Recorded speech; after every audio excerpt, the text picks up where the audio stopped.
আসসালামু আলাইকুম রহমতুল্লাহ। প্রিয় শিক্ষার্থী বন্ধুরা, আশা করি সবাই ভালো আছো। আমরা প্রতিদিনই আমাদের রেগুলারলি এসএসসি পরীক্ষাতে যারা ২৬ সালে রয়েছে তোমাদের জন্য আমরা বিভিন্ন বোর্ডের যে প্রশ্নগুলো রয়েছে আইসিটি যে নৈর্ব্যক্তিক প্রশ্নগুলো তোমাদের সাথে শেয়ার করছি।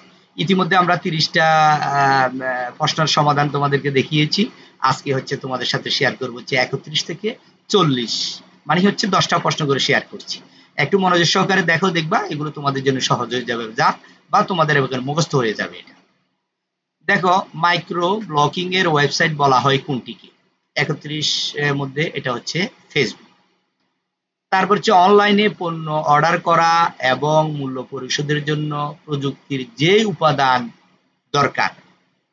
অনলাইনে পণ্য অর্ডার করা এবং মূল্য পরিশোধের জন্য প্রযুক্তির যে উপাদান দরকার, ১ নম্বর হচ্ছে ইন্টারনেট লাগবে, টেলিভিশন লাগবে, কম্পিউটার বা মোবাইল লাগবে। তাহলে এখানের ভিতরে কোনটা সঠিক উত্তরটা? আমরা এটা একটু করে দেখি। এটা সঠিক উত্তর হচ্ছে ১ এবং ৩। ঠিক আছে, টেলিভিশন লাগবে না। ১ এবং ৩, ১ এবং ২ এটা হচ্ছে সঠিক উত্তর।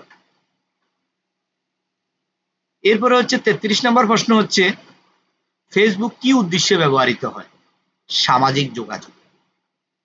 নিচের উদ্দীপকের আলোকে পরবর্তী দুটি প্রশ্নের উত্তর দাও। রায়হান সাহেব অনলাইনে মেয়ের জন্য একটি পোশাক পছন্দ করলেন।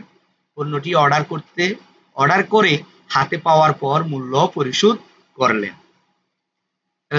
৩৪ নম্বর প্রশ্ন, উদ্দীপকে উল্লিখিত দোকানের জন্য প্রয়োজন পণ্যের ছবি, নির্দিষ্ট মার্কেট, পণ্যের ভিডিও।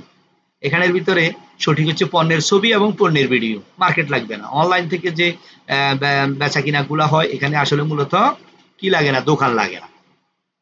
তাহলে আমরা কতটুকু গেলাম? ৩৪ নাম্বার গেলাম। এখন ৩৫ হবে। ৩৫ এর জন্য আমরা এখানে যেতে হচ্ছে। হ্যাঁ, রায়হান সাহেবের মূল্য পরিশোধের পদ্ধতি কোনটি?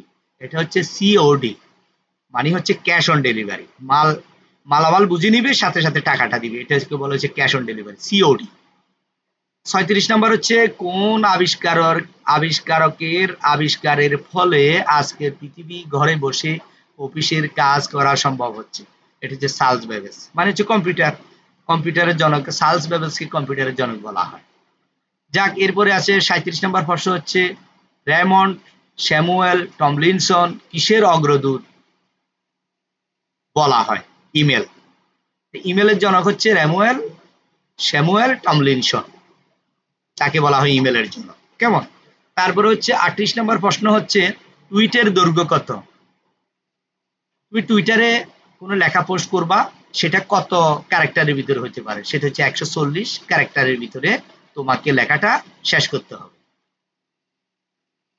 তো ৩৯ নম্বর প্রশ্ন হচ্ছে ১৯৭১ সালে কি হয়েছে? ১ নম্বর, মাইক্রো প্রসেসর আবিষ্কৃত হয়। ইলেকট্রনিক পত্রালাপের সূচনা হয়। অ্যাপল কম্পিউটার নামে প্রতিষ্ঠান চালু হয়। এখানে সঠিক উত্তরটা কি? ১ এবং ২।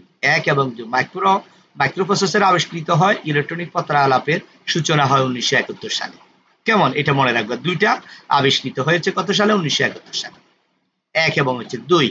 ৪০ নম্বর প্রশ্ন হচ্ছে প্রচলিত ই-লার্নিং এর জন্য প্রয়োজন ইন্টারনেট স্পিড, প্রয়োজনীয় অবকাঠামো, ই-লার্নিং ম্যাটেরিয়াল তৈরি। এখানে সঠিক উত্তর কোনটা হবে? সঠিক উত্তর তিনটাই।